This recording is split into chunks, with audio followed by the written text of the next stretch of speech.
inni kun akkanni atattamaan ajjeefamee garaan nu qabbanaa gochuu qaba mootummaan Itoophiyaa.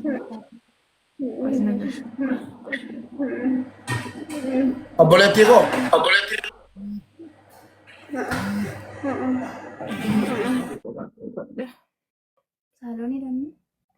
kennaan meera kennaa na dubbattu dhufte kennaa naa galchaa kennaa torba barreessi kennaa yoo jala jiraatte torba barreeffadhu. Muna. Oh, kolula. Sagalee takkan si qaba. Sagalee an si qabu Mubaarak irra share naa godhi shi. Sagalee keessa WhatsAppiidhaan si qaba. Mubaarak irra share naa godhi. Mubaarak maati dhaggeeffadhu. Baay'ee. Kennaa. Yee. Akkam jirta? Nagauma. Haadha keetii haati kun? Hin boo'idhaaf miti. Hin boo'inaa bu'aadhaaf miti. Dhuguma ajjeesee mucaan.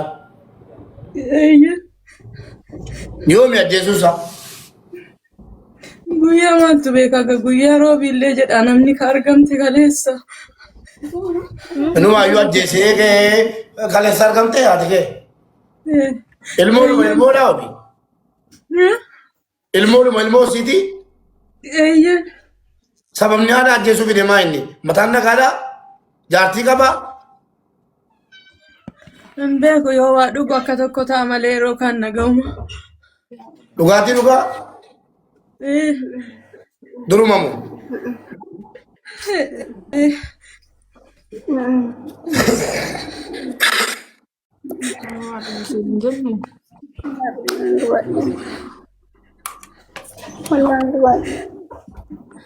Sagalee naa dabarsi Mubaarakitti muna. Namni kun nama ilmoo qabu nama haadha manaa qabu moo nama siingilii kophaa isaa jira? Yarana, sebadani. Ini waan fedhe haa ta'u aanaa sagalee naa ta'a wallaahi. Ani jaasi ajilaalu hin dangabu.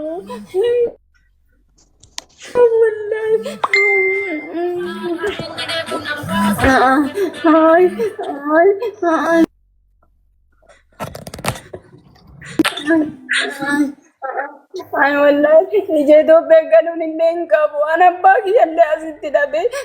Bangi yadu ana gaadu iki. Ana yalle. Muna na ergite sagalee. Ani amba gatti gadum qabu wallahi akkasiin duute sanitti aduu ani illee bagaayee qabadhee biyyuma namaa kana du'a wallahi billahi. Atamma kennaa eessa jirtaati? Mana jaazaa jirta moo mana hojii jirta kennaa? Biyya kamiin jirti? Ani chaarjaa jira mubee keessaan si dubbisaa kiyya jechuun inni xiqqoo harka seeraa jira asirratti dubbachuuf naan tolu yoo sii tole immoo naa dawwalii waan jiru si hubachiisuu hin danda'a. Okay, Aggeeffadhu sagalee si ergame aggeeffadhu. WhatsAppiidhaan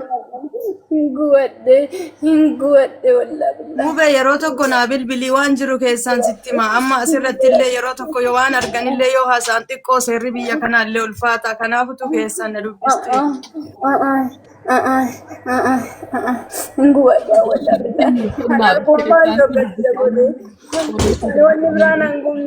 Wanni biraan hin gumne osoo taa'e jedhuuni mucaan keenya jalaa du'a nyaata mana kaa'ee fidee baay'attee na biraa dhitte wallahi billahi. Hinguwaddeeni nyaata isaa fiduuf dhattee achi qabate wallahi. Namni tokko kan qabna ajjiisee ajjeese. amma ummata keenya kabajamoo wanni nu goonu maali?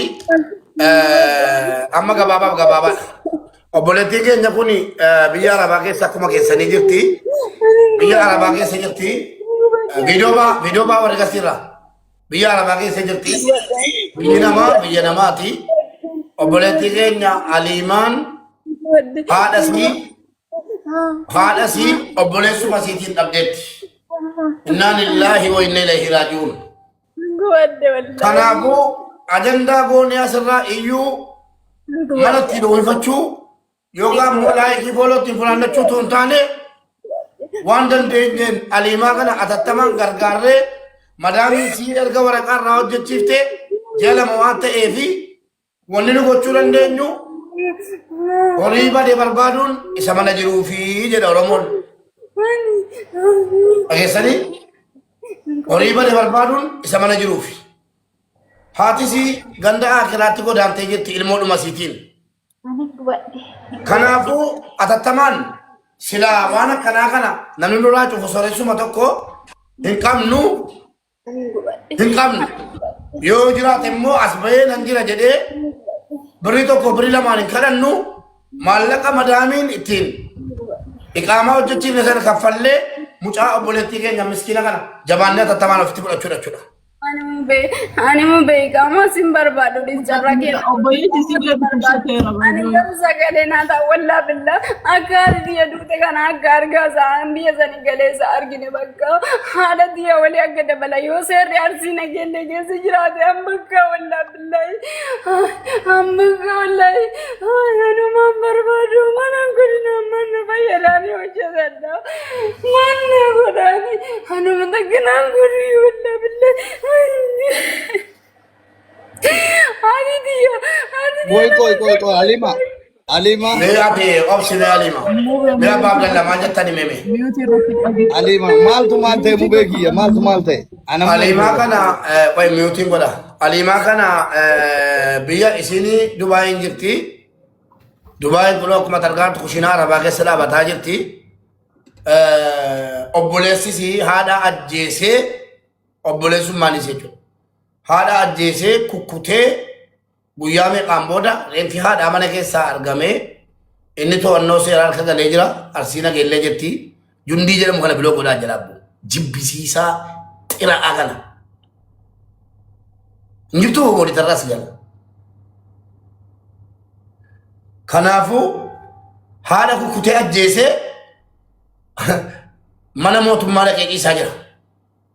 Atattamaan oolee tumbulin nummoo atuma nama madaamii keessa jirta.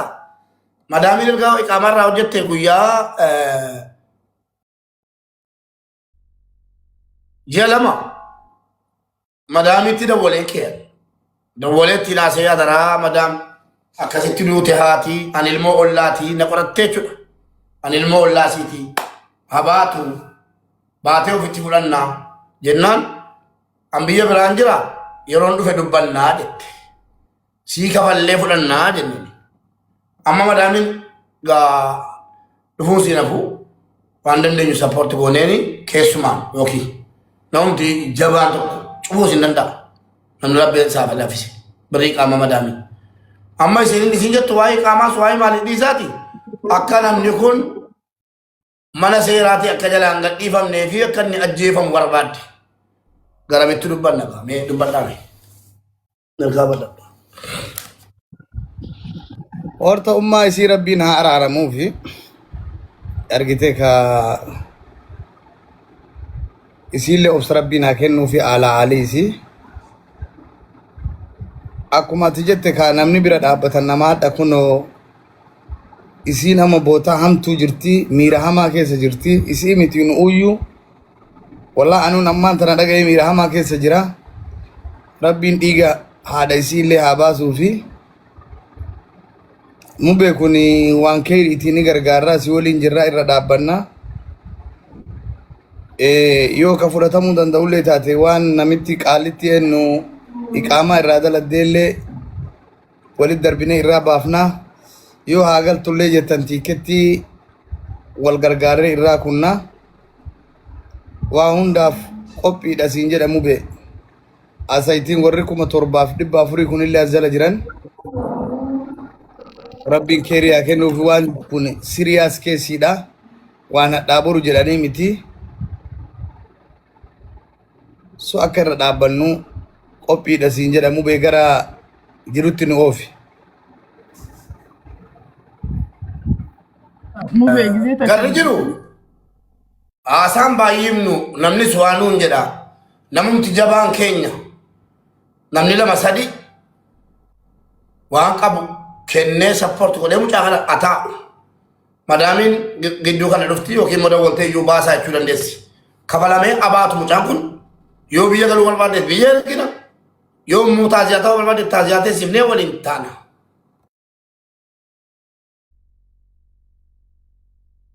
Malee reyaala dhibba diraama dhibba asirra taa'ee funaanaa jiru dhiifama naa godhaati. Yoo nama qabaanne jabaa qabaanne nurraa godhuuf. Siisiilleen achuma jira dhukkubsatee hospitaala jira of hin beeku egaa waan kana dhaga'ee booda jechuudha obboleessi siisiilleen achuma isii bira jira na fakkaate Dubaayin dhukkubsatee of hin beeku obboleessi isii egaa waan kana dhaga'ee garaa isiitiinis ijoolleen nama sadii kana jiru ajjeesoo rabbi isaa ajjeesu sunillee garama isaaniiti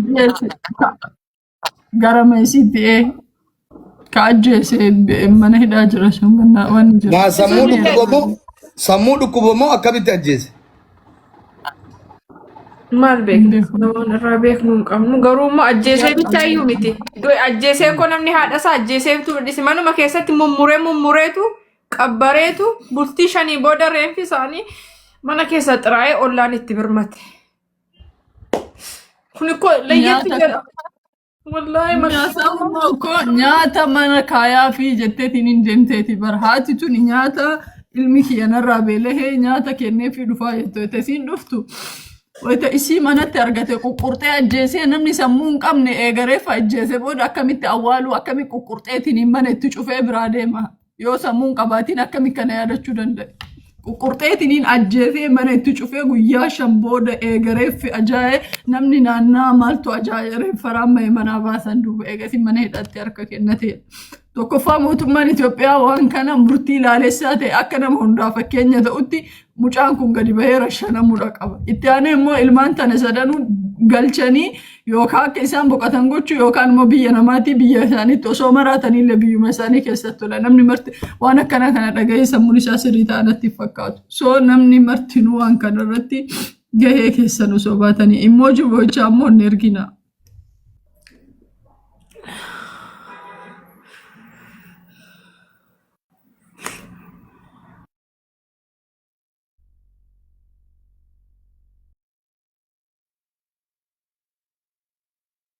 Mucaan kun kanaa booda maaliin hojjetti humna maaliitiin sammuu maaliitiin dalagatti maal akkamittiin dalagatti higgiidhaan illee ta'u gaafannee yoo madaamiin amma munaa koo dhiifama afaanitti si qabe amma waan biraan isaati rabbumaa jedha namumti 21 diraamuma 1 laawaa Suudii Dubaay Ameerikaa jinniin jedhu warra keessatti tanumime waan dandeessan nu godhaati.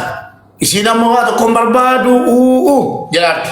Nummoo isii barbaadne erga haadha dhabne maal godhane? Waan dandeenyu goonee sini gale maal jettan? Wayyuu moo dhiibnu mucaan kun abaatu barbaade achi mana hojiiti. amma humnallee qabaattee waan hin dalanneefi waan humnallee qabaattee hin dalannee waan miirri isiillee tuqameefi akka saagoonu akka ati jetti fudhatama qaba.